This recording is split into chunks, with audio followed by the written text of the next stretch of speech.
Hello, welcome to World of Floorcraft. We are Karen and Nelson Rose, and this is an intermediate modern jive clip showing you how to do a move called the Doggie paddle.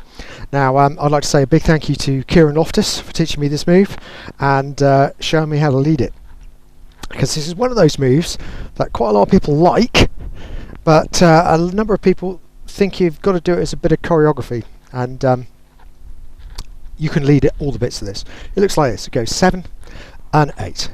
A 1, 2, 3, 4, 5, 6, 7, 8, 1 and 2. Okay, so let's break it down. Starts off man's left, lady's right. Semicircling back.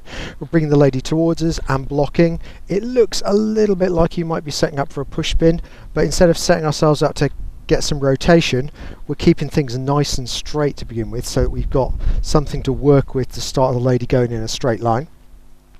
And just before we start the lady moving away from us, just so it's a little bit too late for the lady to try and get hold of it, we're going to be showing her the other hand, and all we're doing is keep an eye out for this hand, because in a minute she could need to take it.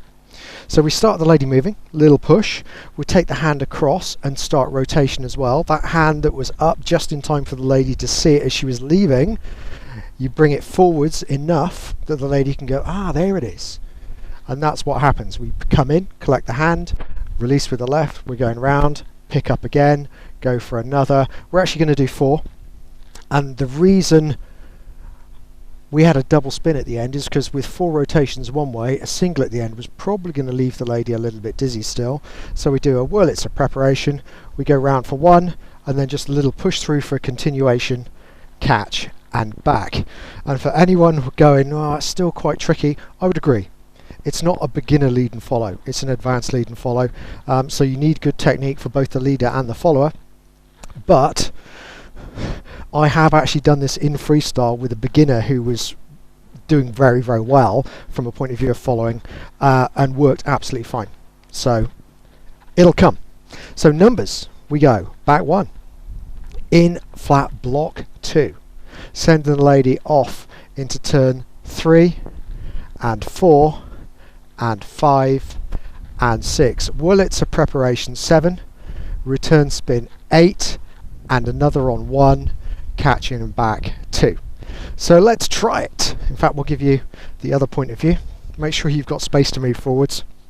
Here we go. 5, a 6, a doggy paddle. It's a back, flat, wound, 2, 3, 4, preparation, spin, spin and catch. One piece of advice, 4 is plenty. Some people preferred 3, some people preferred to just do 2. I occasionally met people at freestyles who would go, oh yeah, I can do it the entire length of the floor, and then wonder why the ladies didn't want to dance with them afterwards. So my recommendation is probably not a good idea to go past 4 rotations. Okay, thank you very much for watching World of Floorcraft. Like, subscribe, hit the bell, and that way you'll know every time a new video comes out, and we'll stick a music recommendation on the end. I hope you've enjoyed learning some modern jive. There is a link to some music that is good to dance modern jive to. Thank you to everyone who hit subscribe. You are helping us to make more clips. Thank you. Keep dancing.